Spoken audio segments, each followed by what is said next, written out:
Oke, selamat pagi saudara-saudara. Sekali lagi selamat pagi.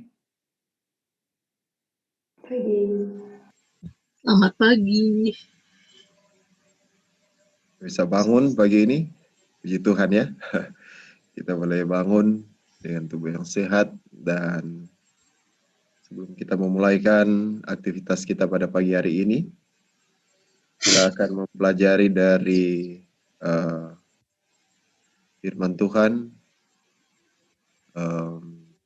satu pelajaran topik Steps to Christ, atau pendalaman buku Kebahagiaan Sejati, yang mana kita tahu Kebahagiaan Sejati ini adalah buku yang sangat indah di dalam membahas sebuah pelajaran tentang justification by faith atau pembenaran oleh iman. Buku Steps to Christ ini merupakan satu buku yang sangat penting untuk kita ketahui, untuk mengerti secara praktis. Biasanya kita mengerti secara teologis tentang konsep justification by faith, tapi melalui buku ini kita akan mengerti secara praktis tentang konsep dari pembenaran oleh iman itu. Untuk itu pada saat ini kita akan segera memulaikan, dan kita akan mendahului dengan doa. Mari kita tunduk kepala dan kita berdoa. Allah kekal Bapa di sorga, di pagi hari ini kami mau untuk mempelajari akan firman-Mu melalui buku Steps to Christ, melangkah kepada Kristus, untuk memperoleh kebahagiaan sejati di dalam Tuhan. Bapa di sorga, ketika kami akan mempelajari buku ini, kiranya Engkau akan menolong kami, teristimewa bagi Ibu Yuli yang akan menyampaikan pelajaran ini. Kiranya Engkau akan mengurapi dia dengan roh dari sorga, berikan dia hikmat, akal budi dari sorga untuk dapat mengerti dengan baik dan menyampaikan ini seturut dengan kehendak-Mu, dan kami dapat memperoleh berkat melalui pelajaran pada pagi hari ini. Terima kasih Bapak, Engkau akan menolong dan memberkati kami. Kami berdoa di dalam nama Yesus Tuhan dan Juru Selamat kami. Amin. Oke, baik, pada kesempatan yang indah ini kami serahkan kepada Ibu Yolita Kapente untuk melanjutkan materi yang kedua, The Sinner's Need of Christ, atau kebutuhan orang berdosa itu. Seperti apa? Mari kita ikuti materinya. Di unmute. Puji Tuhan, pagi ini kita dapat menikmati berkat Tuhan di pagi hari, minggu pertama dalam minggu pekerjaan kita, hari pertama dalam minggu pekerjaan kita dapat menikmati lagi berkat Tuhan. Dan pagi ini kita akan melanjutkan seri pembelajaran yang sudah disampaikan tadi dari buku Kebahagiaan Sejati. Kembali saya ingatkan bahwa kita perlu membacanya kembali secara pribadi sebelum kita mengikuti pembahasan pagi ini, karena sebenarnya tidak ada yang perlu dijelaskan lagi dari pembacaan ini, karena ini memang sudah jelas ya. Tetapi itu yang sudah saya sampaikan pada minggu yang lalu, bahwa setiap orang ketika mempelajari firman Tuhan, mau berapa kali pun dia baca, ada banyak hal yang baru, dan setiap orang itu dia bisa dapat beda-beda sesuai dengan kebutuhannya. Saya pun ketika mau bagikan ini kepada Anda, kita mau sharing, saya dapatkan juga secara pribadi dari Tuhan untuk saya. Jadi kalaupun saya mau bagikan itu, mungkin Tuhan lihat Anda perlukan itu, atau saya hanya membagikan apa yang saya dapatkan, yang tentunya itu adalah prinsip-prinsip yang dari firman Tuhan sendiri. Oke, kita akan lanjutkan. Di bab yang kedua ini kita akan bahas tentang keperluan orang berdosa. berbicara tentang orang berdosa, itu adalah sesuatu yang perlu kita lihat siapa orang berdosa yang dimaksud, oke? Ya mungkin Anda sudah tahu, tapi mari kita lihat dari firman Tuhan, karena ini adalah keperluan orang berdosa, kita perlu lihat dulu siapa orang berdosa itu, dan apa keperluannya, siapa atau apa yang diperlukan oleh orang berdosa. Itulah yang akan kita pelajari dari bab 2 ini. Dan saudara tahu bab 2 ini merupakan kunci yang sangat penting untuk kita mengerti, untuk kita pahami, sehingga pekabaran pembenaran oleh iman ini akan menjadi sesuatu yang hidup di dalam kehidupan kita. Mari kita lihat keperluan orang berdosa itu siapa? Siapa saja orang berdosa? Roma 3 dengan jelas katakan, Roma 3 ayat 10, mulai ayat 10 ya. Seperti ada tertulis, tidak ada yang benar, seorang pun tidak. Tidak ada seorang pun yang berakal budi, tidak ada seorang pun yang mencari Allah. Semua orang telah menyeleweng, mereka semua tidak berguna, tidak ada yang berbuat baik, seorang pun tidak. Dan selanjutnya kita akan lihat banyak ayat yang mengatakan bahwa semua orang itu berdosa. Jadi tidak ada yang tidak berdosa karena kita telah hidup, lahir di dunia yang berdosa.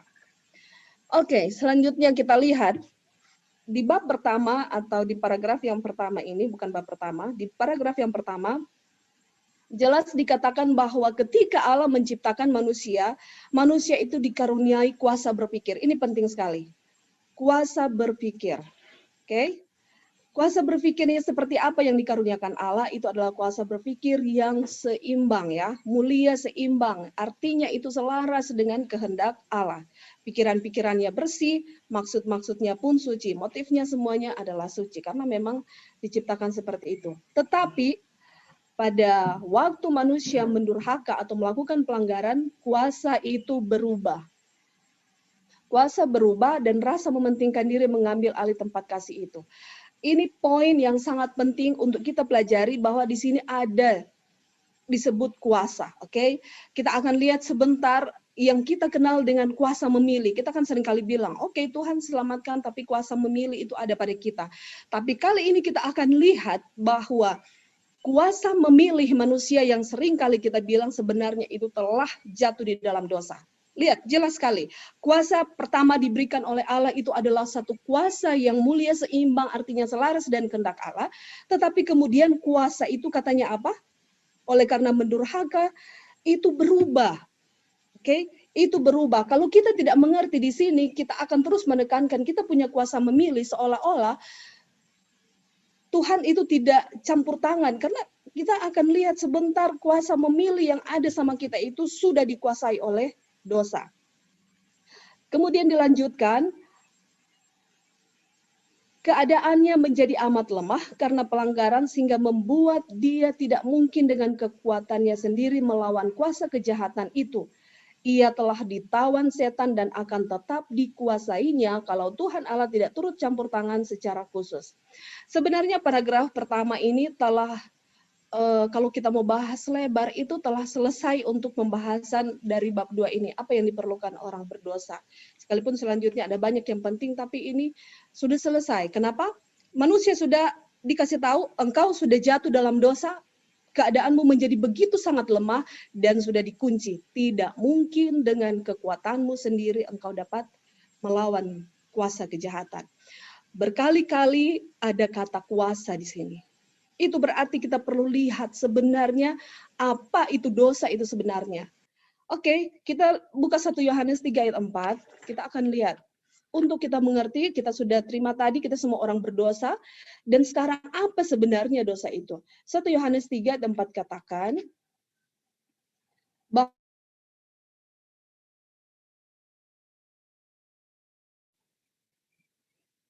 oke.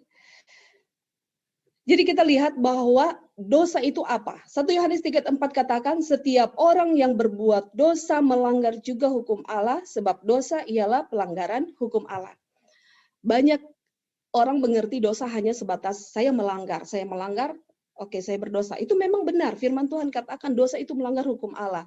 Dan kalau Allah mau menolong orang yang berdosa, artinya Allah mau buat orang berdosa itu tidak melanggar. Oke, jelas ya?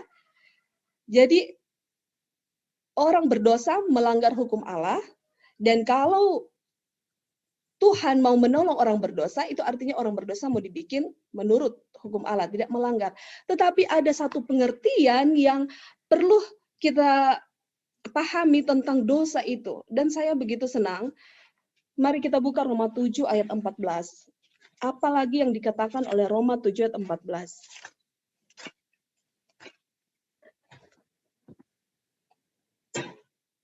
Roma 7 ayat 14 katakan,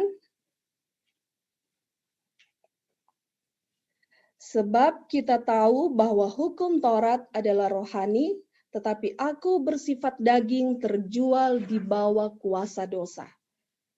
Kita lihat, ternyata dosa itu adalah satu kuasa. Dosa adalah satu kuasa yang menawan manusia atau menawan saya secara pribadi.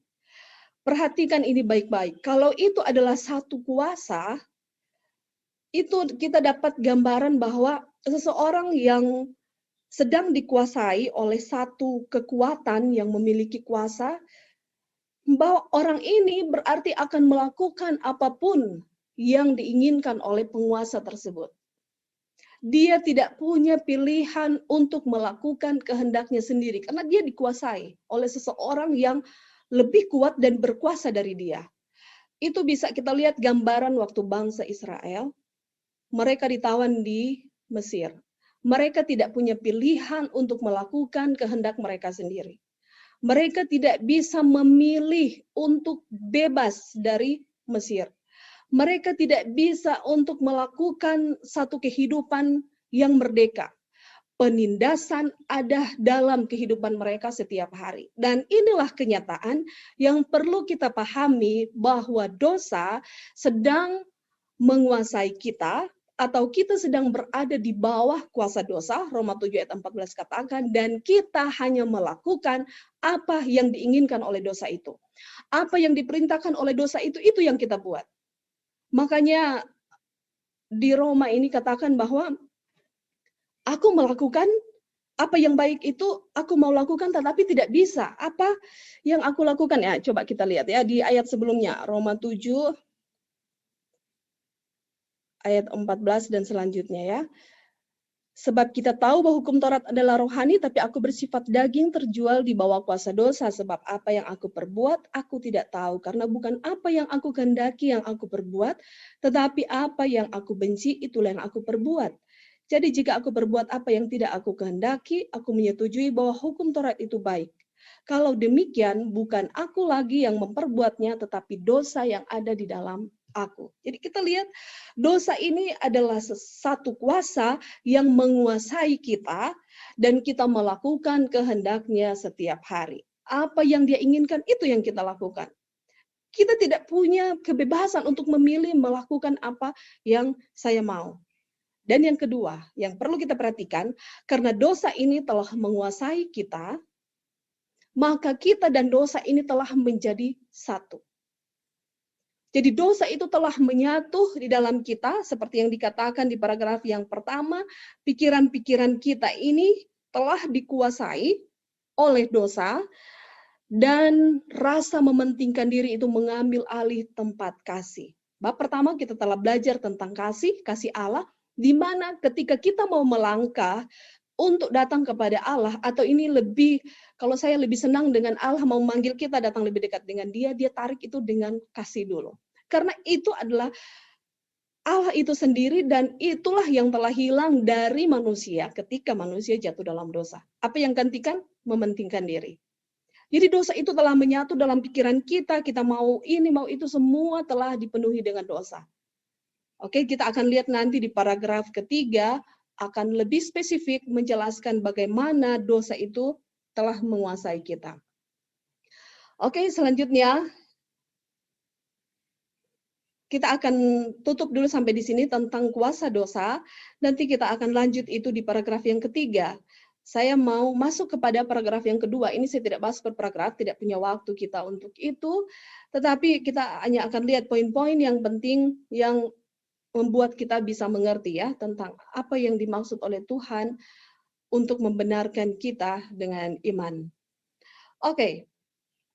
di bagian yang kedua, karena dosa ini telah masuk, menyatu di dalam diri kita, telah menguasai kita, dan kita membutuhkan satu kelepasan, nanti kita akan lanjut. Sekarang, kenapa Tuhan benar-benar begitu serius memperhatikan dan mencari jalan keluar, bahkan di kutipan di Kerinduan segala zaman katakan dia berjuang, berusaha dengan segala cara untuk dapat menyelamatkan orang berdosa. Kenapa? Dosa ini bukan sesuatu yang main-main, karena di sini dikatakan kehidupan yang dipenuhi dengan dosa, atau kalau masih ada dosa di dalam diri manusia, maka manusia tidak akan mendapatkan satu perhubungan yang indah dengan Tuhan. Manusia tidak dapat menikmati satu hubungan kesenangan di dalam hubungan dengan Tuhan. Dan setiap orang merindukan untuk masuk ke surga, benar? Kita semua hidup sekarang dengan satu kerinduan untuk kita bisa ke surga. Di paragraf yang kedua katakan, bukan semena-mena Allah ingin melarang masuk ya orang yang berdosa ke surga, tetapi orang yang hidupnya penuh dengan dosa, atau ketika dosa masih ada dalam orang itu, maka dia akan menjadi bunyi yang sumbang dalam irama surga, karena di sana adalah orang-orang yang hidup dengan penuh kasih tanpa kepentingan diri. Dan ini poinnya. Baginya surga adalah tempat penuh siksa. Allah dalam rencana yang pertama adalah dia ingin manusia bahagia. Dan surga ternyata bukan satu-satunya tempat yang membuat semua manusia berbahagia kalau dia masih berdosa. Malahan surga akan menjadi tempat yang penuh siksa. Wah, ini poin yang penting sekali. Itu sebabnya kita lihat betapa Allah sangat peduli untuk selesaikan dosa di dalam diri saya dan saudara.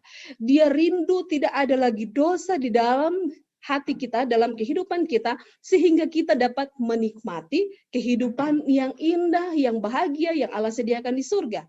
Karena kalau tidak, kita akan mengalami satu siksaan. Oke? Itu sebabnya ya dikatakan di sini tanpa, dalam keadaan manusia tanpa dosa, dia mengadakan hubungan yang menyenangkan dengan Allah. Tetapi ketika dosa itu datang, sejak jatuh dalam dosa, manusia tidak dapat lagi menikmati kesenangan hubungan kudus itu. Itu dapat kita lihat pada waktu peristiwa Adam dan Hawa jatuh. Seketika itu juga ketika mereka tahu mereka telah berdosa, dengarkan suara Tuhan, mereka tidak datang mencari Tuhan, mereka bersembunyi. Dan inilah keadaan setiap hati yang belum diubahkan. Saudara, ini sangat praktis sekali. Kita hanya perlu lihat, kalau sekarang saya belum menikmati satu hubungan dengan Tuhan, tidak ada satu kerinduan di hati saya untuk datang selalu bersekutu dengan Tuhan. Ini hanyalah satu jawaban bahwa kita atau hati kita masih belum dibaharui. Kita belum menikmati kesenangan bersekutu dengan Tuhan. Ya, kita belum bisa menikmati itu, artinya hati kita masih belum dibaharui, dan Tuhan rindu untuk membaharuinya. Ya. Itu sebabnya hanya mereka yang tanpa dosa yang akan menikmati kehidupan indah di surga. Mari kita buka Yakobus 3 ayat 16. Kayak di sini dikatakan, kasih yang tidak mementingkan diri yang bertakhta di surga, setiap hati menyambut hati kasih Allah yang tiada batasnya. Inilah yang membuat orang berdosa itu tidak nyaman dalam pergaulan di surga. Di paragraf pertama katakan, ketika manusia jatuh dalam dosa, kasih itu hilang dan digantikan dengan kepentingan diri. Kalau kita buka di Yakobus 3 ayat 16, Yakobus 3 ayat 16, di sana dikatakan, sebab di mana ada iri hati dan mementingkan diri sendiri, di situ ada kekacauan dan segala macam perbuatan jahat. Ketika mementingkan diri masih ada, atau dosa itu masih ada dalam kita, yang dikatakan itu adalah dosa mementingkan diri, lawan dari kasih yang dimiliki oleh setiap orang yang ada di surga, maka di sana ada kekacauan dan segala macam perbuatan jahat. Tuhan tidak mau menaruh atau mempertaruhkan kembali surga. Itu Kerinduan segala zaman katakan, Tuhan tidak mau lagi mempertaruhkan surga dengan mengizinkan dosa itu lagi masuk ke sana. Serius sekali. kepentingan diri ini ternyata menimbulkan kekacauan. Akan kacau lagi surga. Dan akan ada lagi perbuatan jahat. Sampai kapan? Penebusan akan ulang lagi dan akan begini terus? Tidak. Itu sebabnya dosa ini perlu diselesaikan. Ya, diselesaikan di dalam dunia ini, dan terlebih khusus dosa ini diselesaikan di dalam diri kita secara pribadi. Karena kita semua pasti rindu untuk ada ke sana, dan itu juga adalah kerinduan Tuhan untuk membawa kita kembali ke surga. Dan setan tahu akan hal ini, dia tidak mau itu terlaksana, teman-teman. Dia tidak mau ada satu manusia yang dapat kembali menikmati kehidupan bersama Tuhan, karena dia telah kehilangan kesempatan itu.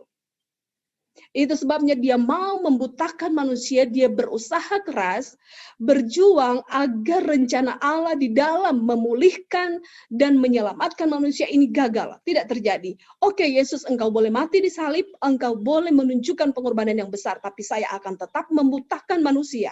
Saya akan tetap mengikat mereka, saya akan tetap menawan mereka, saya akan tetap menguasai mereka, sehingga mereka tidak akan menerima pengorbananmu.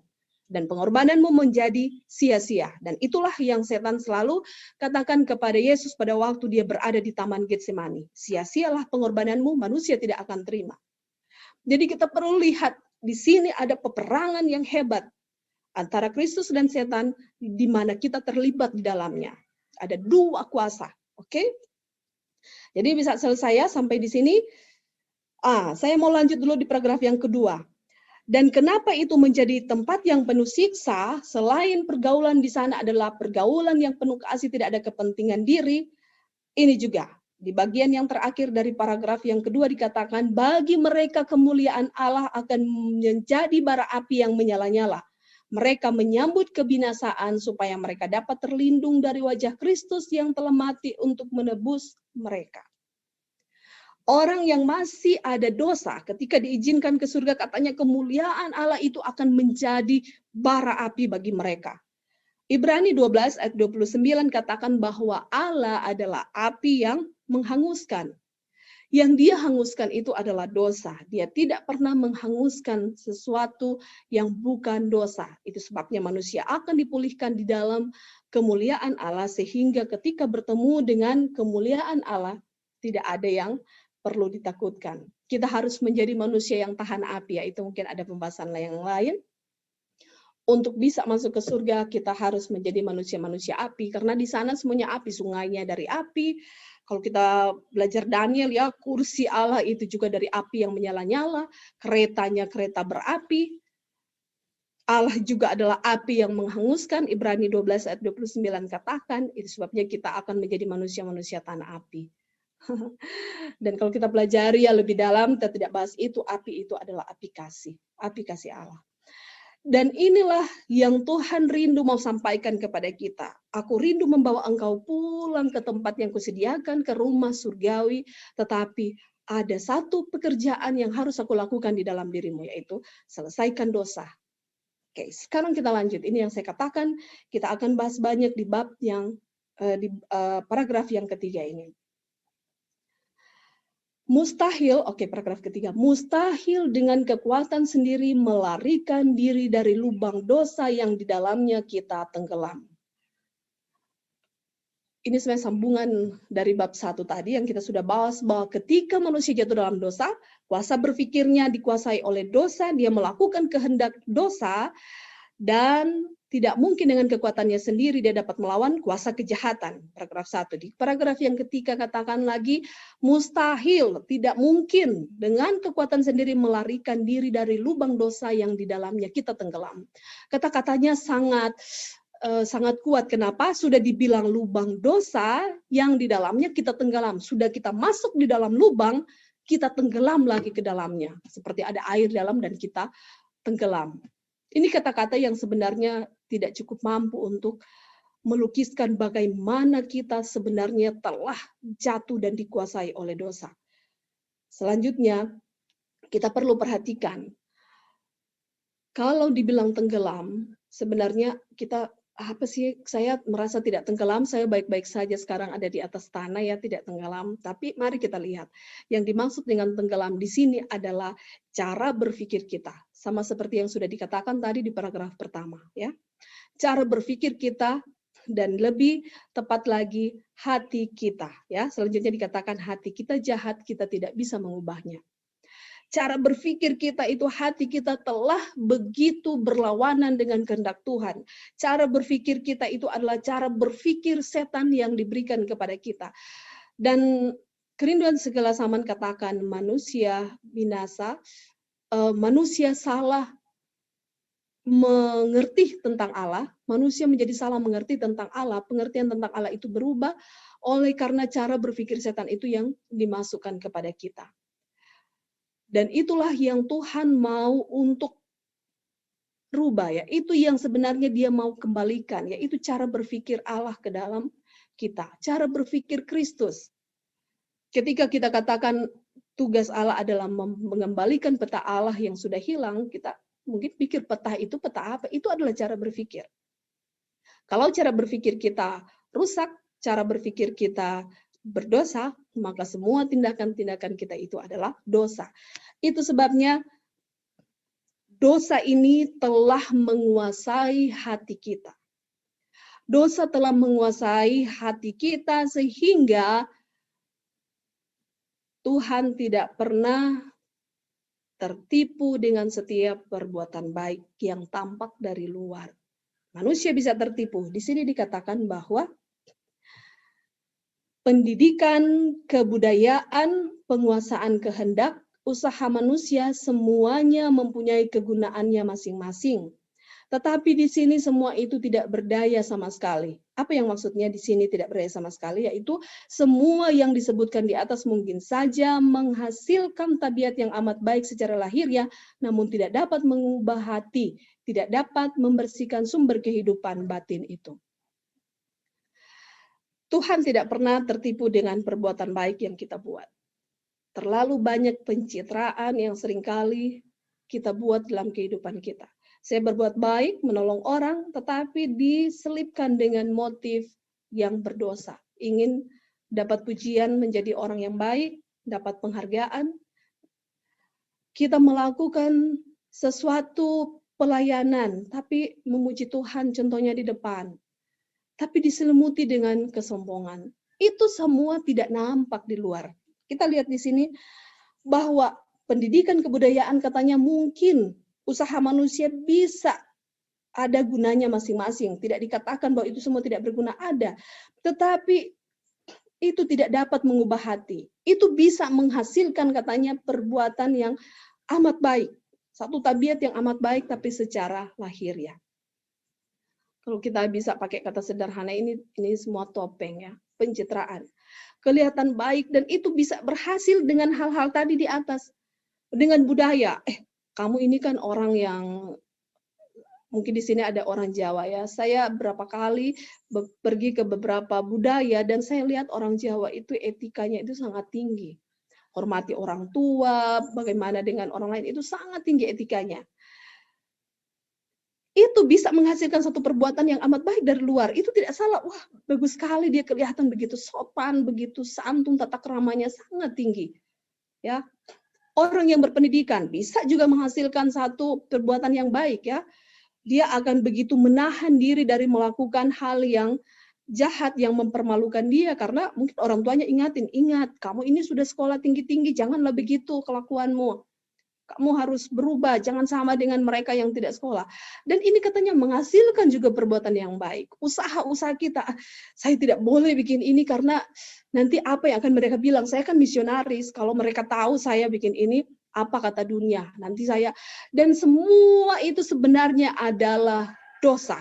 Kita akan bahas banyak itu di bab 3, ya, tentang pertobatan. Itu sebabnya yang Tuhan mau kasih tahu semua tadi, kebudayaan, pendidikan, usaha manusia itu tidak akan pernah berhasil untuk mengubah hati. Itu bisa menghasilkan perbuatan baik secara lahiriah, tetapi tidak dapat mengubah hati.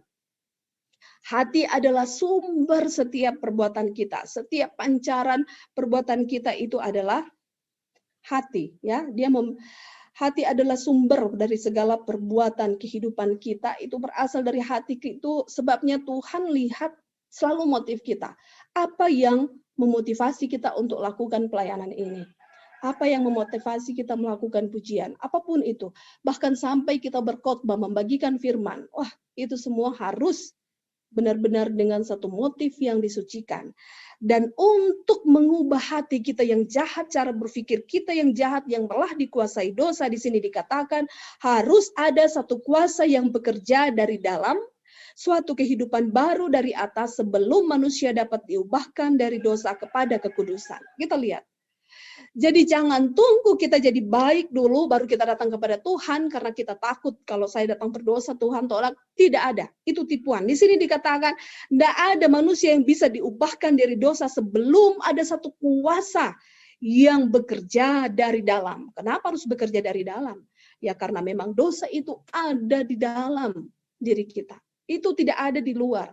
Apa yang terlihat di luar, apa yang terjadi dalam setiap tindakan dan aktivitas kita itu hanya memancarkan apa yang ada di dalam hati kita. Itu sebabnya ketika Tuhan mau untuk membuat kita hidup tanpa dosa, untuk menolong kita orang yang berdosa ini untuk tidak lagi melanggar hukum Tuhan, itu adalah satu pekerjaan dari dalam. Ya, ini dulu yang Dia bersihkan, baru kehidupan kita akan menjadi satu kehidupan yang kudus. Oke? Dan kuasa itu dikelanjutkan, kuasa itu ialah kuasa Kristus. Hanya anugerahnya saja yang dapat menghidupkan segala kuasa jiwa yang tiada berdaya itu menariknya kepada Allah, kepada kekudusan. Oke. Ini adalah Injil yang Tuhan mau sampaikan kepada kita. Kita diberikan satu tugas, tanggung jawab, kerinduan segala zaman katakan setiap orang yang terlahir di dalam Kristus adalah pengabar Injil. Injil harus disampaikan untuk dapat membuat satu dunia ini selamat. Dan Tuhan sampaikan, kalau Injil ini tidak sampai ke seluruh dunia, menjadi kesaksian, Injil ini harus sampaikan seluruh dunia, menjadi kesaksian baru tiba kesudahan. Artinya, Injil ini harus semua orang tahu. Dan kita yang terlahir dalam Kristus dikatakan atau gereja kita dikasih kesempatan untuk menyampaikan Injil ini. Tapi pertanyaannya, sudahkah kita mengerti Injil itu? Atau Injil ini harus lebih dulu mengubah kita? Kalau kita menyampaikan Injil dan kita tidak memiliki satu kepastian, jaminan bahwa kita selamat artinya kita bebas dari dosa, itu tidak ada gunanya. Kenapa? Kita hanya bisa memberikan apa yang kita terima, ya. Apa yang kita terima dari Tuhan itulah yang bisa kita berikan kepada orang lain. Artinya kalau itu sudah kita terima, itu diberikan oleh Allah kepada kita, artinya kita mengalaminya. Saya tidak katakan bahwa saya sudah lebih baik dari teman-teman semua atau saudara-saudara. Saya sudah lebih baik sehingga saya bisa. Tidak. Setiap hari kita perlu hidup di dalam Tuhan. Setiap hari kita butuh penyerahan. Saya tidak bisa berbuat baik hari ini mempelajari firman, saya bagikan, dan untuk 1 minggu ke depan tidak perlu. Itu sebabnya setiap hari kita perlu untuk memiliki hubungan dengan Tuhan. Dan Injil ini akan menjadi sesuatu yang berkuasa dalam kehidupan kita. Inilah Injil yang Tuhan mau kita sampaikan, di mana kita butuh kuasa Kristus untuk melepaskan kita dari dosa yang telah menawan kita, dari dosa yang telah menguasai hati kita, dan tidak ada yang bisa menolong kita selain Dia, kuasa Dia saja. Inilah Injil yang Tuhan rindu untuk kita sampaikan. Itu sebabnya kita perlu mengetahui apa itu Injil, ya. Mari kita buka Roma 1 ayat 16. Sebab aku mempunyai keyakinan yang kokoh dalam Injil, karena Injil adalah kekuatan Allah yang menyelamatkan setiap orang yang percaya, pertama-tama orang Yahudi tetapi juga orang Yunani. Jadi jelas dikatakan apa itu Injil? Injil adalah kekuatan Allah untuk menyelamatkan manusia. Itulah kuasa dari Kristus yang akan menaklukkan kuasa dosa yang menguasai kita. Dan ini yang perlu kita perhatikan. Tidak ada di dalam diri manusia sedikit pun untuk bisa mengubah hati kita yang jahat. Itu adalah kuasa Kristus. Itu adalah Injil. Dan Injil adalah kekuatan Allah. Inilah kekuatan Allah yang Tuhan mau sampaikan, adalah kekuatan yang mengubahkan setiap orang. Hanya dengan kita percaya kekuatan Allah itu, kita bisa selamat. Kalau kita masih coba untuk berusaha dan berjuang sendiri, masa sih sepenuhnya Tuhan, kita tidak akan pernah berhasil. Waktu Adam dan Hawa jatuh di dalam dosa, mereka coba menyemat daun pohon ara supaya ketelanjangan mereka ditutupi. Tetapi Tuhan melihat itu semua sia-sia. Tutup di depan, di belakang terbuka. Sehingga Tuhan harus mengorbankan domba dan mengambil kulit domba itu untuk menjadikan mereka, untuk membuat mereka punya pakaian, yaitu jubah. Yang dikatakan di sana di buku Alfa Omega itu jilid 1, Sejarah Para Nabi dan Bapa. Jelas dikatakan di sana bahwa itu adalah gambaran kebenaran Kristus yang akan dipakaikan kepada manusia. Manusia bisa untuk mencoba menutupi setiap ketelanjangan dosa. Saya coba untuk menutupi dengan perbuatan baik saya, berusaha, tetapi kalau itu bukan kebenaran yang bersumber dari Kristus, itu adalah sebuah kejahatan. Di dalam Matius 7, mari kita buka Matius 7, di sana dikatakan bahwa ketika orang-orang Farisi, ya, itu Yesus menegur orang-orang.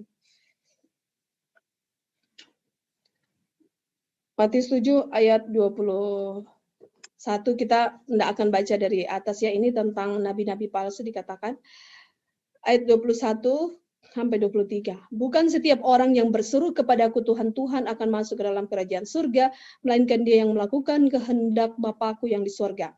Pada hari terakhir banyak orang akan berseru kepadaku, Tuhan, Tuhan, bukankah kami bernubuat demi namamu dan mengusir setan demi namamu dan mengadakan banyak mujizat demi namamu juga? Ayat 23 poinnya. Pada waktu itulah aku akan berterus terang kepada mereka dan berkata, aku tidak pernah mengenal kamu, enyahlah daripadaku kamu sekalian pembuat kejahatan. Seringkali ayat ini kita pakai untuk orang yang di luar gereja kita, ya, yang bukan Advent. Dan kita pikir, kalian menyebut nama Tuhan tapi tidak melakukan kehendak Bapa, dan kita pikir kita sudah melakukan kehendak Bapa. Tidak ada yang salah sebenarnya di sini kalau kita lihat ya, karena mereka katakan, Tuhan, kami ini bernubuat demi namamu. Apa yang salah? Mereka bernubuat demi nama Tuhan. Mereka melakukan pekerjaan Tuhan, mengadakan banyak mujizat yang pastinya itu menolong orang lain, dan mereka mengusir setan, ya, mengusir setan. Bukankah ini adalah satu pekerjaan yang baik? Pekerjaan Tuhan, ya, pekerjaan Tuhan kita kenal. Tetapi kenapa Tuhan katakan, aku tidak pernah mengenal kamu, enyahlah daripadaku kamu sekalian pembuat kejahatan. Jangan sampai ayat ini diberikan kepada kita nantinya. Ya, kita rindu pada waktu lihat Yesus datang, kita akan katakan inilah dia yang kita nanti-nantikan. Jangan sampai kita dengar perkataan ini, enyahlah kamu hai pembuat kejahatan.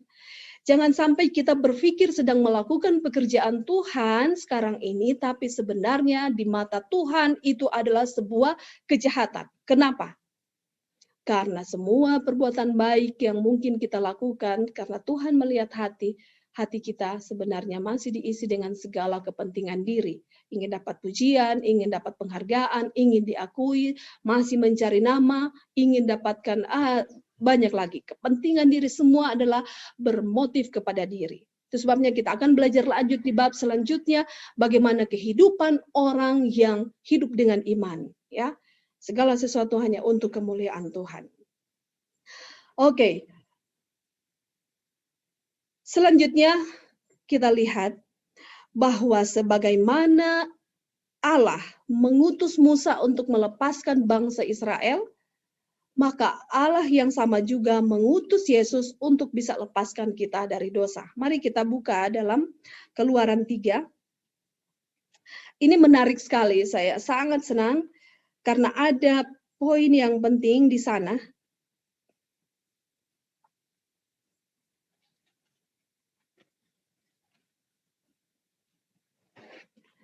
Di Keluaran 3. Keluaran 3 ayat 7 sampai 9. Dan Tuhan berfirman, aku telah memperhatikan dengan sungguh kesengsaraan umatku di tanah Mesir, dan aku telah mendengar seruan mereka yang disebabkan oleh pengarah-pengarah mereka. Ya, aku mengetahui penderitaan mereka. Sebab itu aku telah turun untuk melepaskan mereka dari tangan orang Mesir dan menuntun mereka keluar dari negeri itu ke suatu negeri yang baik dan luas, suatu negeri yang berlimpah-limpah susu dan madunya, ke tempat orang Kanaan, orang Het, orang Amori, orang Feris, orang Hewi, dan orang Yebus. Sekarang seruan orang Israel telah sampai kepadaku, juga telah kulihat betapa kerasnya orang Mesir menindas mereka. Perhatikan ini baik-baik. Ayat 7 dan ayat 9 katakan, aku mendengar seruan mereka. Ini berhubungan dengan paragraf yang kelima ya. Mungkin kita pikir, awal waktu saya baca ini, saya pikir mereka memang berteriak, Tuhan selamatkan kami. Tapi ternyata tidak ada yang dengar mereka berteriak. Tidak ada yang, minta maaf saya punya baterai. Saya punya baterai HP ini lagi, laptop lagi itu.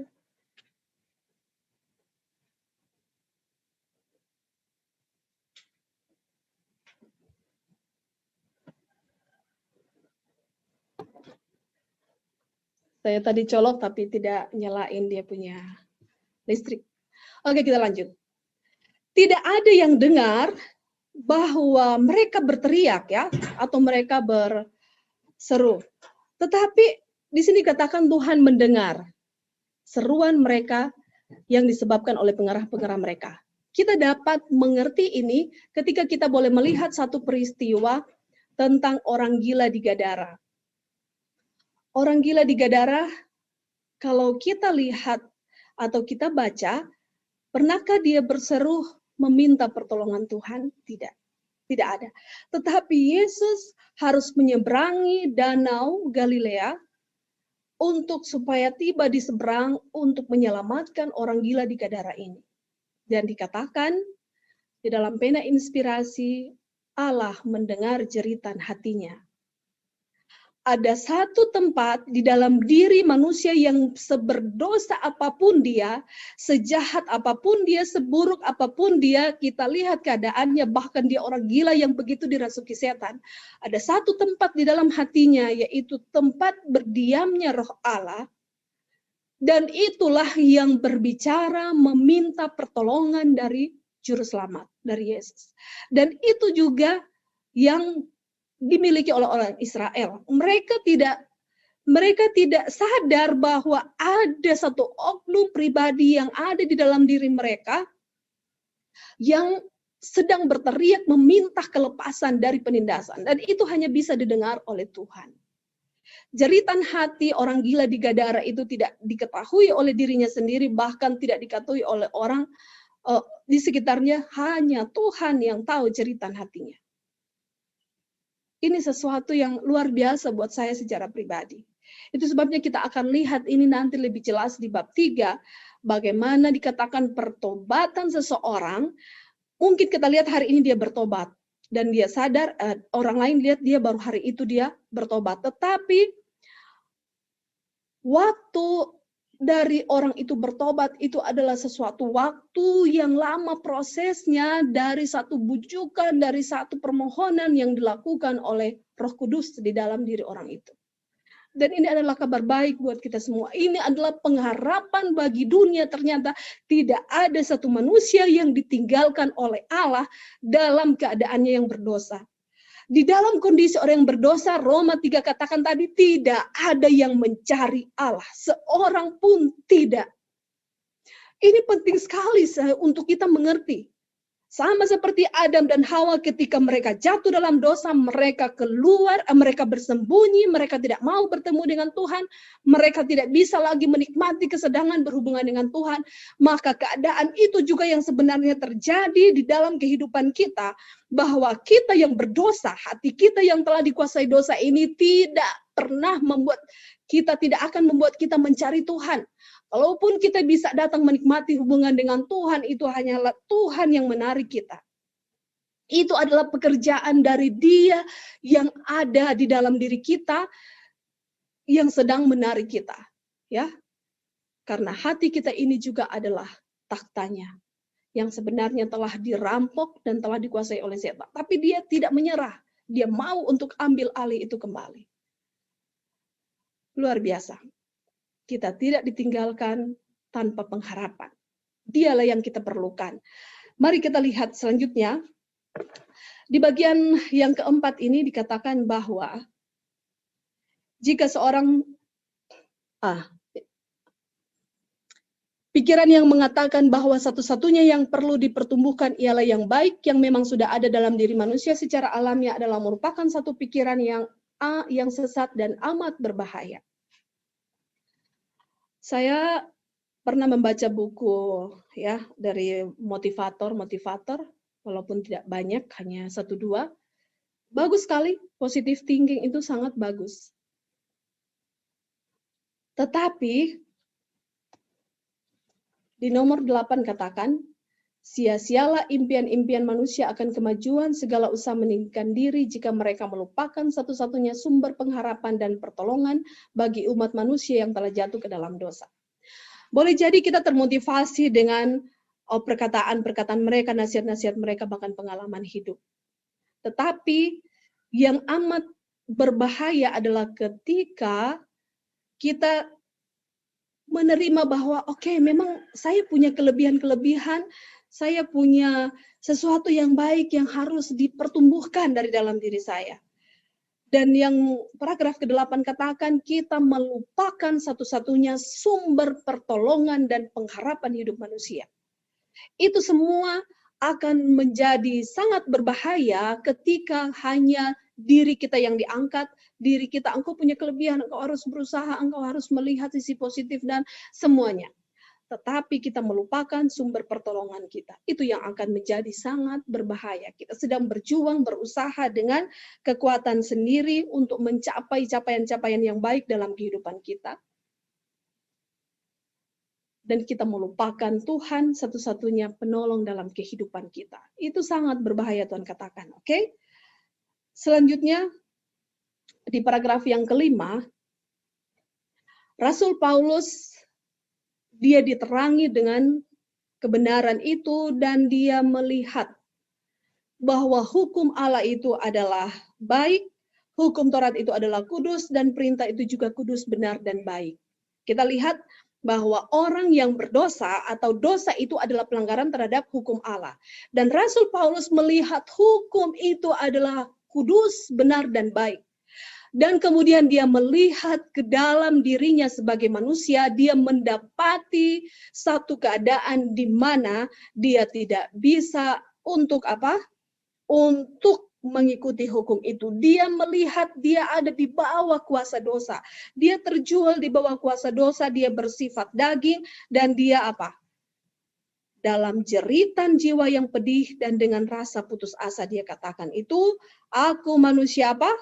Manusia celaka, siapa yang akan melepaskan aku dari tubuh maut ini?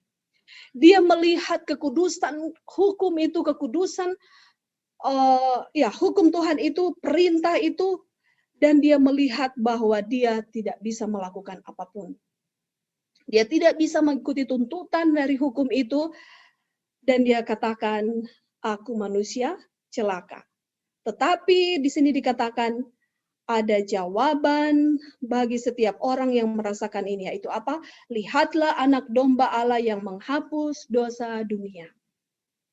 Ketika kita dibawa kepada terang kebenaran Tuhan, karena di sini keperluan orang yang berdosa, kita sudah dapat tadi, yaitu juru selamat yang akan menyelesaikan dosa atau menghancurkan kuasa dosa di dalam diri kita. Dan ketika kita diselamatkan, itu artinya kita dibawa kepada penurutan hukum Tuhan karena dosa melanggar hukum Tuhan. Jadi kita yang berdosa ini dibuat untuk menurut atau dibuat untuk tidak melanggar, dan bukan lagi dengan kekuatan kita karena hukum itu adalah kudus, bagaimana kita yang berdosa ini melakukannya, tetapi ada kuasa di dalam kita, yaitu kuasa anak domba. Lihatlah anak domba Allah yang menghapus dosa dunia. Kita disuruh untuk memandang kepada anak domba itu. Jangan pandang diri kita, ya. Jangan pandang orang lain, jangan pandang pendeta kita, pimpinan kita di jemaat, jangan pandang misionari, jangan pandang siapapun manusia di sekitar kita, suami, istri, orang tua, anak. Kita disuruh untuk melihat anak domba Allah yang menghapus dosa dunia, yang akan melepaskan kita dari kuasa dosa. Makanya dikatakan bahwa dengan memandang engkau diubahkan, ya. By behold you become changed. Kita akan diubahkan. Memandang itu bukan dengan mata jasmani kita memandang, yang mana kita pandang, tetapi kita disuruh memandang dengan iman. Oke?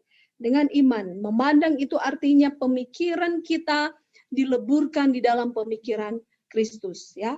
Kita menjadi sama dengan Kristus, sama seperti Galatia, ya. Galatia 2 ayat 19 dan 20. Aku telah disalibkan oleh hukum Taurat, tetapi aku hidup, tapi bukan lagi aku yang hidup, melainkan Kristus yang hidup di dalam aku. Artinya, kita dengan Yesus itu telah menjadi sama, kuasa dari Kristus itu telah menguasai, menaklukkan dosa, dan itu menguasai hati kita, dan kita hidup bagi Dia. Itu akan bahas selanjutnya nanti di bab-bab berikut, tapi sekarang mari kita perhatikan tentang anak domba. Berapa atau seberapa berharganya anak domba itu bagi saudara dan saya. Saya rindu membawa pemikiran kita kepada peristiwa Abraham dan Ishak.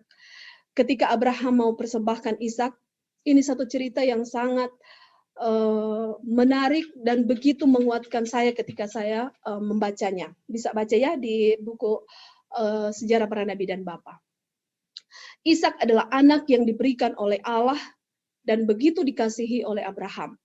Sampai akhirnya pada waktu yang ditentukan Allah meminta untuk Abraham persembahkan Ishak anaknya.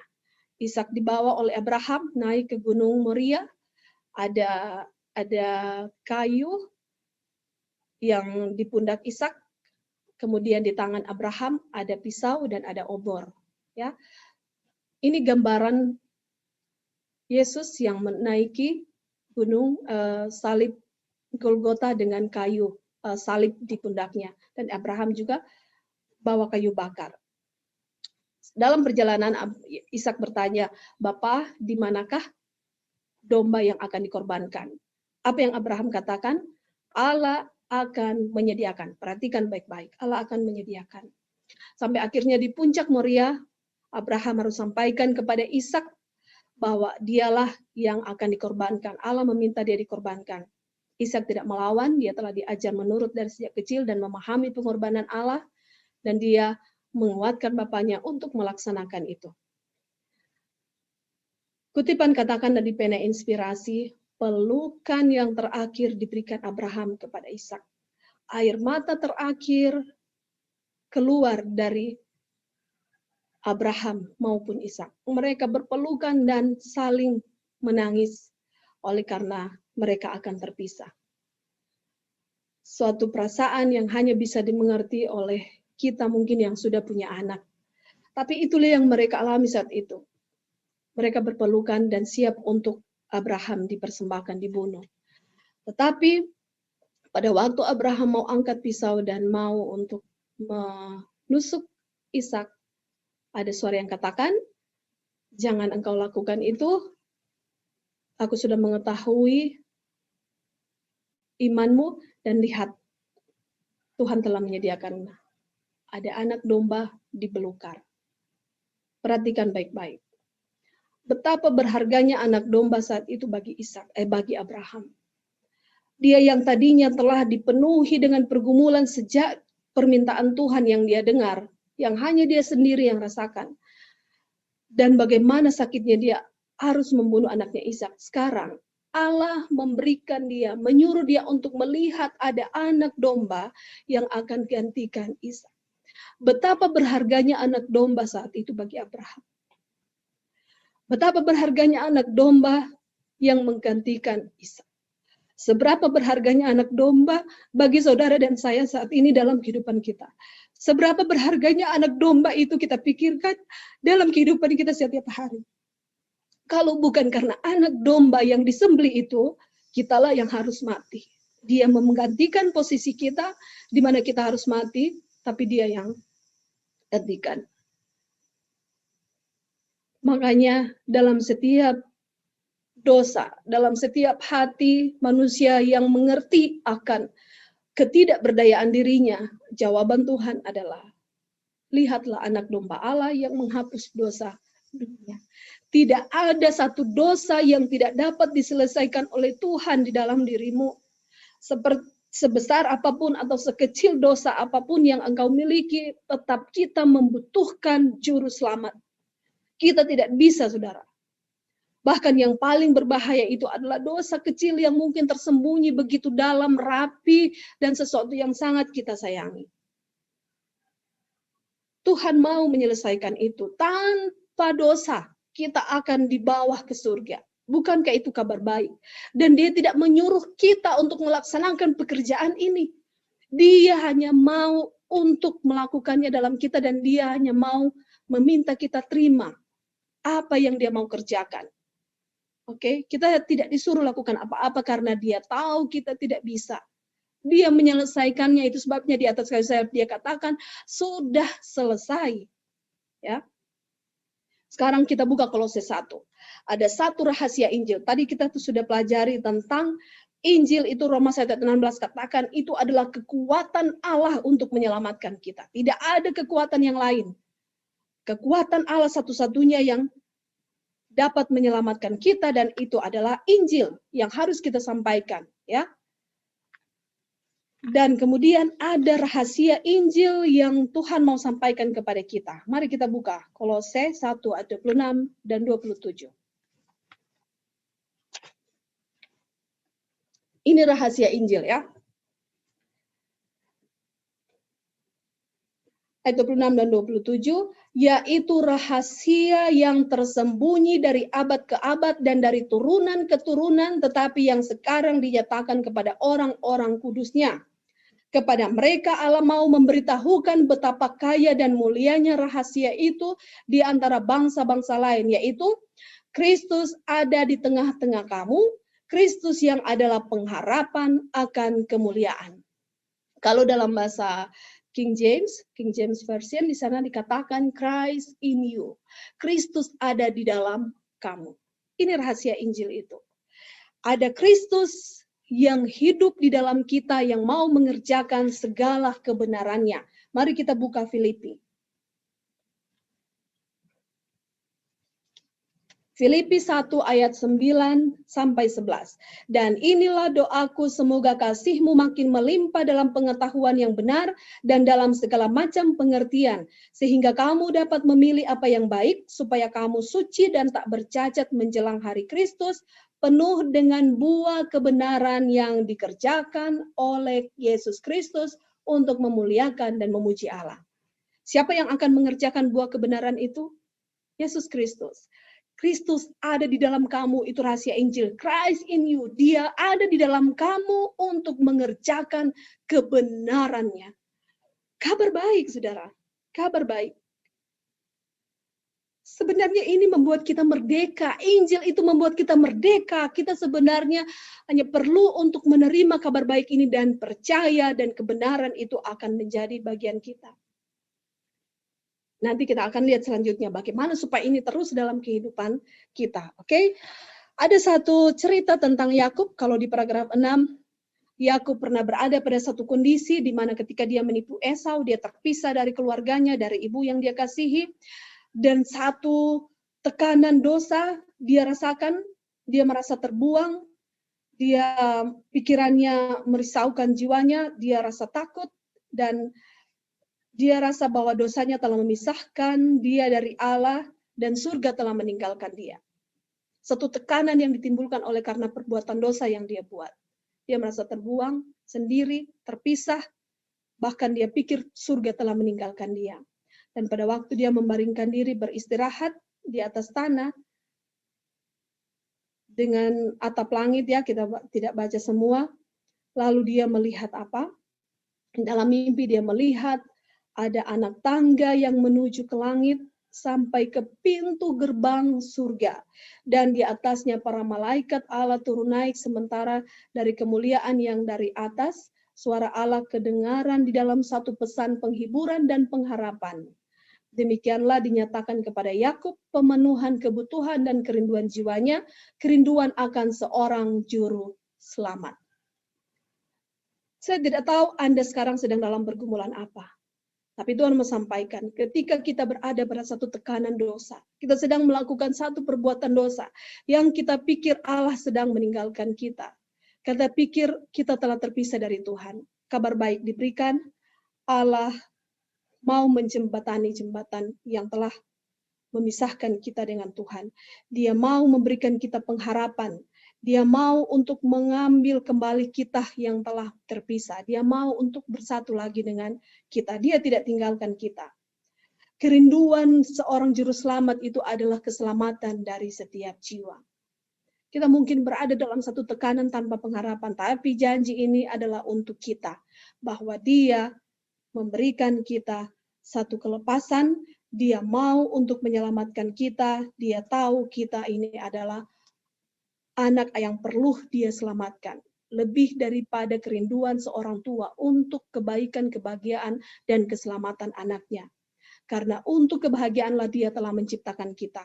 Di paragraf 1 katakan, setan bekerja keras untuk merusak rencana Allah dalam penciptaan manusia. Karena rencana Allah dalam menciptakan manusia adalah untuk membuat manusia bahagia. Jadi ketika Yakub sadar akan dosanya, dia merindukan juru selamat. Dan inilah yang akan dirasakan oleh kita ketika kita disadarkan bahwa kita berdosa. Bab 2 ini memberikan kita satu kesadaran bahwa dosa telah menipu kita, dosa telah menguasai kita, dosa melakukan segala kehendaknya di dalam kita. Dan ketika kita mau terima ini dengan rendah hati, bahwa kita tidak berdaya untuk keluar dan lepas dari kuasa dosa, maka kita akan merasakan kerinduan kita, kita akan merasakan kebutuhan kita terhadap juru selamat. Kita tidak akan merasakan kebutuhan itu. Ya, kita akan rasa biasa saja, saya masih bisa berjuang, saya masih bisa berusaha sendiri. Tapi Tuhan mau kasih tahu, engkau tidak bisa hari ini, engkau tidak mampu, bahkan tidak mungkin engkau dapat membersihkan hati kita yang jahat.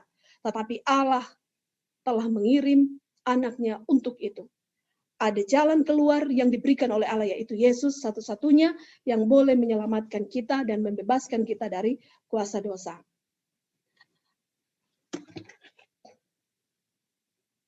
Di paragraf yang ke-9 ada satu bagian yang saya sangat senang. Di sini dikatakan bahwa di dalam memasrahkan anaknya itu, Dia telah memasrahkan kepada kita segenap surga di dalam satu pemberian.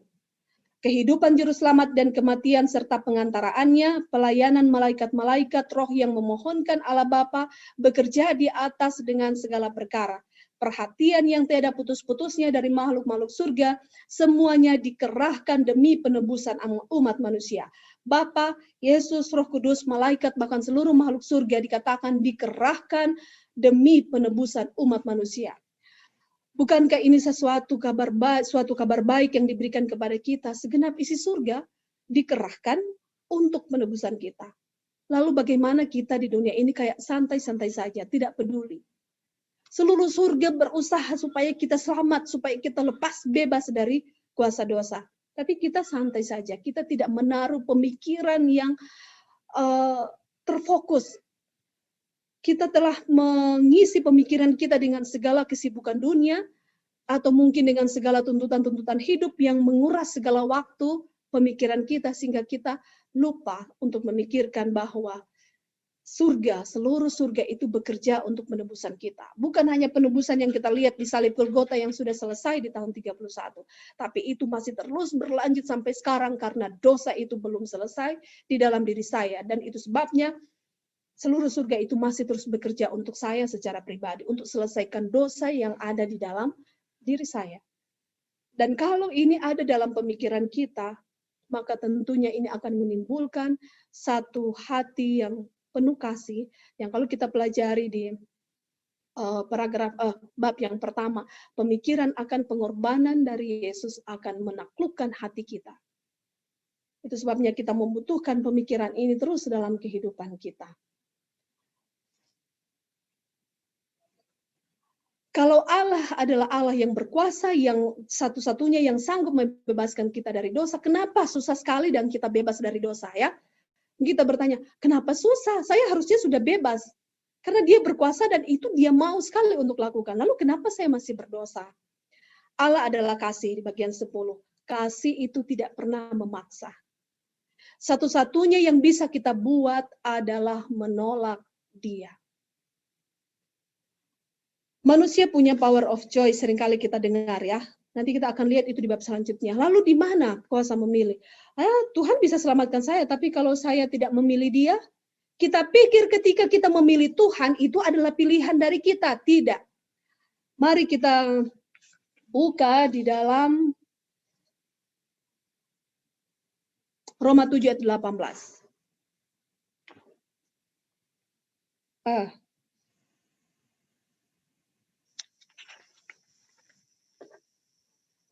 Roma 7 ayat 18. Tadi kita sudah baca, tapi kita baca lagi. Roma 7 ayat 18 katakan, sebab aku tahu bahwa di dalam aku, yaitu dalam aku sebagai manusia, tidak ada sesuatu yang baik. Sebab kehendak memang ada dalam aku, tapi bukan hal berbuat apa yang baik. Jadi ketika kita memilih Tuhan, itu bukan kita. Ya, itu diperhitungkan kita, tetapi itu adalah satu kuasa yang bekerja di dalam kita, yaitu kuasa Tuhan. Kita akan bahas itu mungkin, saya lupa di bab berapa, tapi itu akan kita lihat. Karena dikatakan tadi sudah dari paragraf yang pertama, bahwa ketika manusia jatuh dalam dosa, kuasa berpikir kita itu telah dirusakkan, telah dikuasai dosa, dan tidak mungkin ada yang baik yang muncul dari hati kita yang sudah dipenuhi dosa. Jadi kalau Allah mau selesaikan masalah dosa di dalam kita, dia tidak bisa paksa kita sekalipun dia begitu berkuasa, dia tidak bisa paksa karena dia adalah Allah yang penuh kasih, kasih tidak memaksa, itu berarti kita diminta untuk bekerja sama. Tetapi kerjasama ini adalah sesuatu yang bukan Allah 60, kita 40. Kerjasama ini sebenarnya dia 100, kita 0. Tetapi ketika kita 0, disitulah 100% Allah hidup di dalam kita. Diri kita ini adalah musuh kita yang paling besar ya. Saya lupa kutipannya, khotbah di atas bukit halaman berapa saya lupa. Tapi di sana dikatakan bahwa peperangan terbesar itu adalah melawan diri kita. Itu yang sebenarnya membuat sulit Allah untuk melakukan pekerjaannya. Bukan karena dia tidak berkuasa. Sangat berkuasa untuk menyelamatkan kita, tapi kitalah yang apa?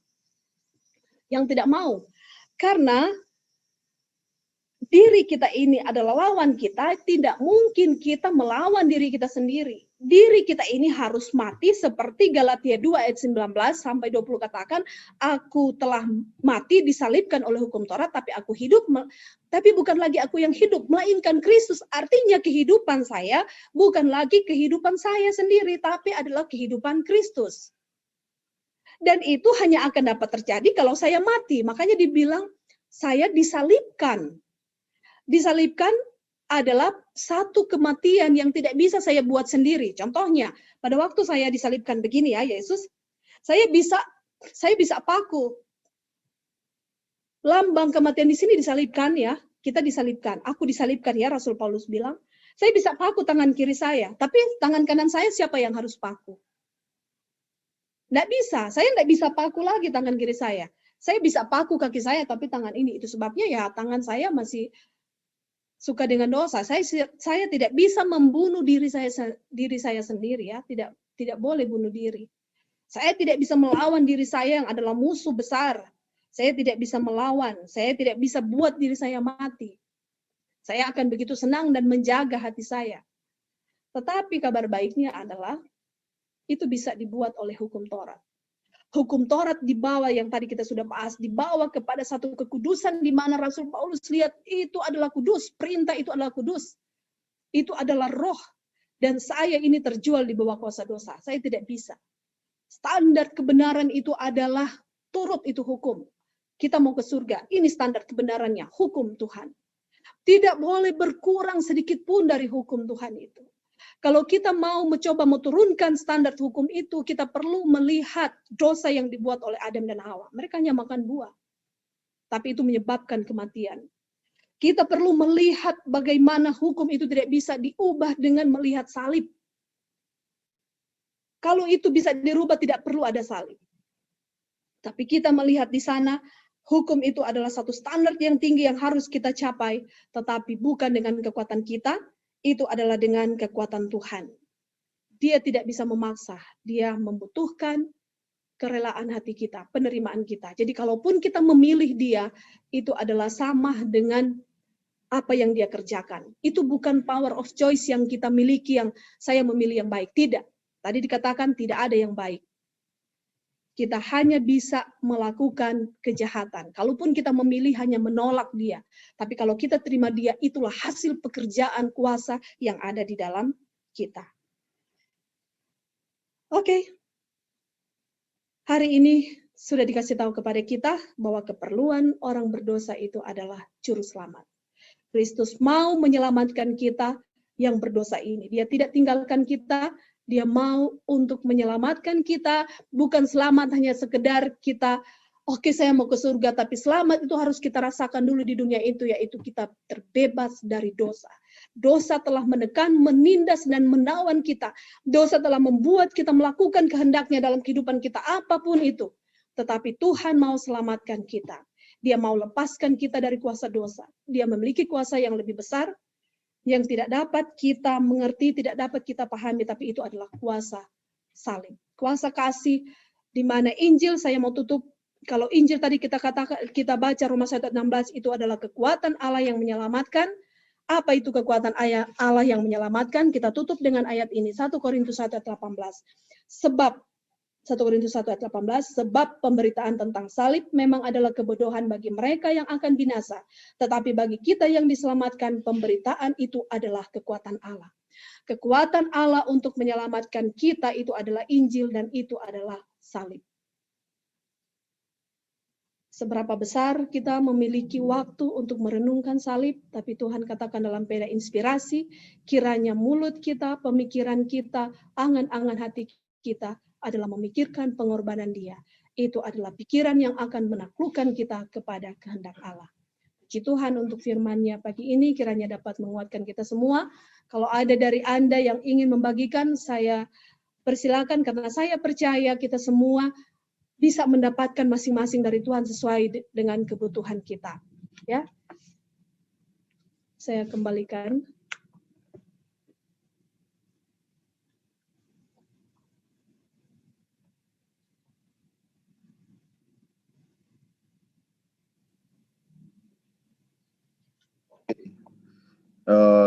Baik, terima kasih kepada Ibu Yuli yang sudah membawakan materi presentasi pada pagi hari ini.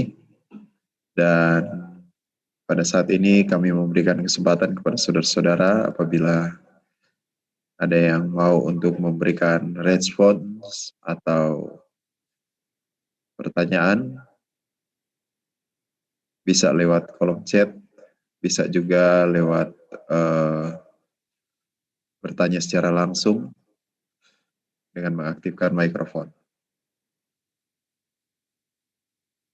Oke, ada satu pertanyaan yang masuk di kolom chat. Apakah yang dimaksudkan mengabarkan Injil ke seluruh dunia? Apakah itu terlepas orang yang diinjili menerima atau menolak, dibaptis atau tidak, baru Tuhan datang? Silakan.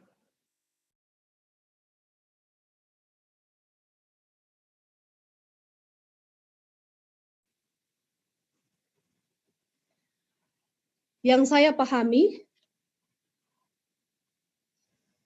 itu tidak semua orang harus dibaptis ya. Mengabarkan Injil ke seluruh dunia, terus Tuhan datang, semua orang harus dibaptis dulu. Tidak, karena ada orang yang sudah meninggal yang saya percaya mereka tidak mengalami baptisan, atau mungkin yang sudah mendengar Injil tapi mereka tidak sempat dibaptiskan. Atau mungkin ada yang sudah meninggal, tidak dibaptis dan tidak mendengar Injil. Nah, itu Tuhan punya cara sendiri untuk menilai itu. Jadi kalau, mari kita buka ya, itu Matius 24.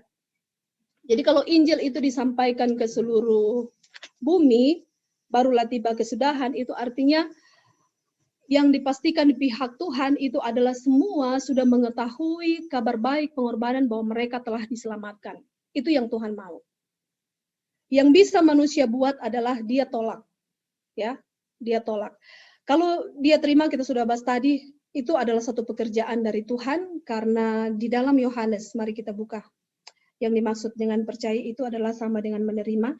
Yohanes 1 ayat 12. Tetapi semua orang yang menerimanya diberinya kuasa supaya menjadi anak-anak Allah, yaitu mereka yang percaya dalam namanya. Jadi sebenarnya menerima ini sama dengan percaya. Dan tidak semua orang yang akan terima, tidak semua orang yang akan percaya. Itu sebabnya kalau kita belajar kemenangan akhir, ada orang yang harus binasa. Ya, ada orang yang harus binasa. Jadi tidak semua harus dibaptis dan tidak semua yang akan terima. Walaupun itu adalah satu kesedihan di hati Tuhan karena mereka tidak mau terima. Tapi Injil itu harus disampaikan. Ya, itu saja. Jadi pertanyaannya kan, apakah harus ukurannya sudah dibaptis semua? Saya jawab tidak. Karena ada orang yang sudah mati, yang juga belum dibaptis, mereka sudah dengar Injil, sudah terima, percaya, tapi belum sempat dibaptis. Ya, itu Tuhan yang lebih tahu. Gitu. Mungkin ada jawaban yang lain, saya persilakan. Oke, terima kasih. Ada pertanyaan atau respons yang lain? Kami berikan kesempatan.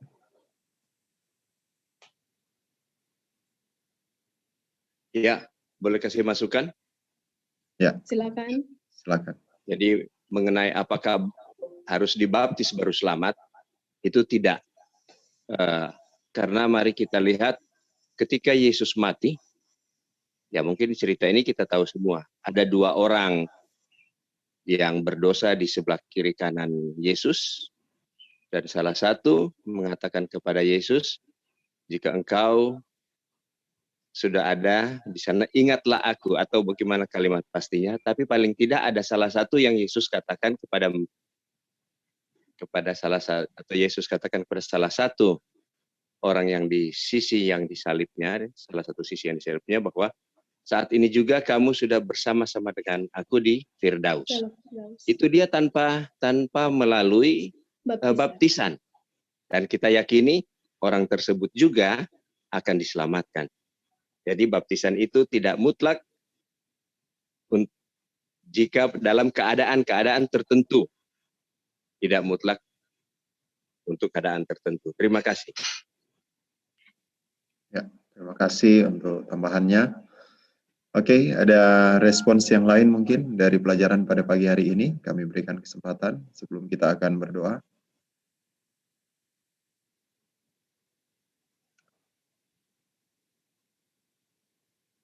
Baik, kalau tidak ada, apabila ada usulan doa sebelum kita akan berdoa pada pagi hari ini, bagi para peserta jangan lupa untuk mencatat ya, dan mengirimkan kepada kami catatannya, atau mengirimkan kepada admin masing-masing catatan pada pagi hari ini.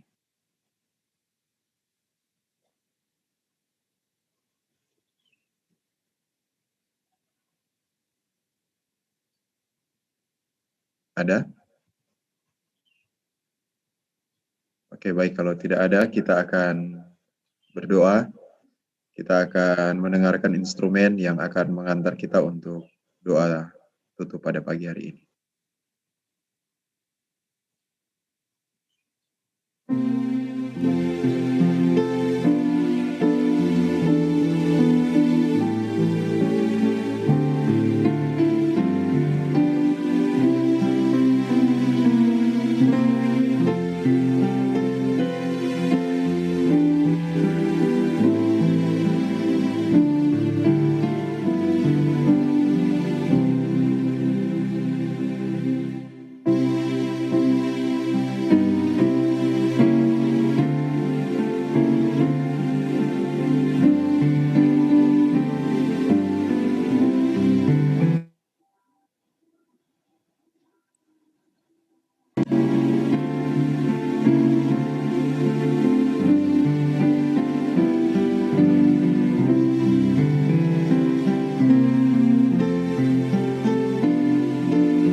Baik, ada satu yang masuk untuk usulan doa. Doakan saya dalam pergumulan penyakit yang diderita agar mau mendapatkan kesembuhan. Dari Asra.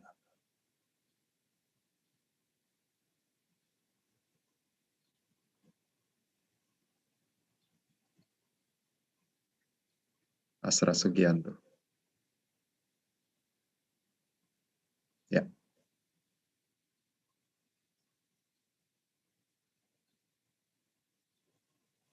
Oke, ada satu lagi yang masuk. Doakan keluarga pendeta Parhusip yang berduka.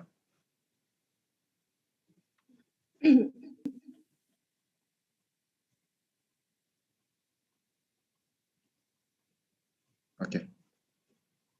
Dipersilahkan.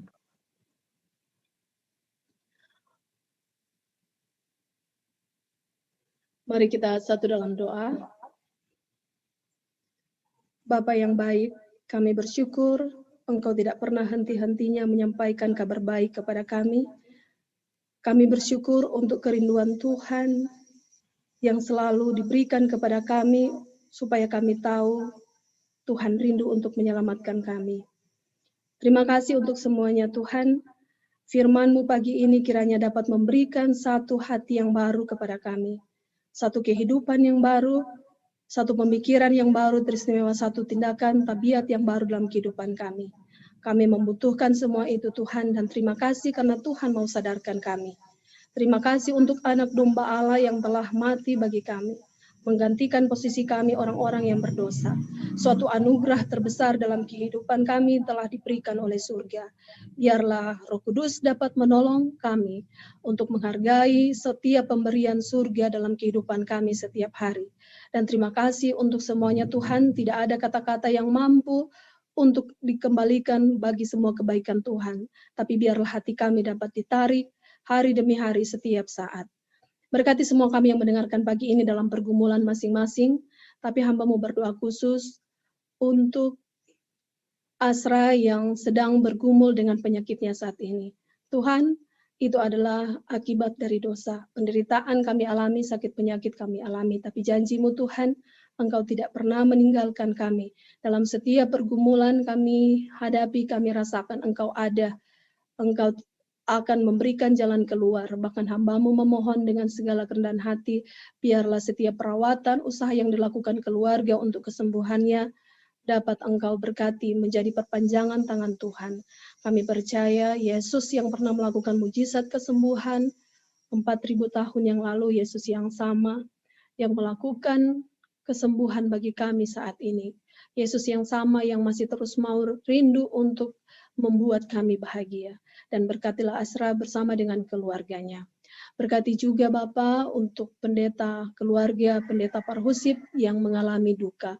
Kami percaya Engkau satu-satunya penghibur sejati yang dapat memberikan penghiburan, kekuatan bagi keluarga yang ditinggalkan. Pengharapan kiranya dapat menjadi bagian keluarga untuk kehidupan yang kekal di mana semuanya tidak akan bersama-sama, tidak ada lagi keterpisahan dan kematian yang memisahkan. Di setiap duka yang mereka alami, kiranya Tuhan hadir untuk memberikan mereka pengharapan dan kekuatan. Semua kami yang ada di hari ini, Tuhan, kiranya berkat Tuhan dapat menjadi bagian kami semua dalam masing-masing pergumulan, dan biarlah hari ini kami dapat hidup untuk kemuliaan-Mu. Ini doa kami Bapa, ampuni salah dan dosa di dalam nama Yesus. Amin.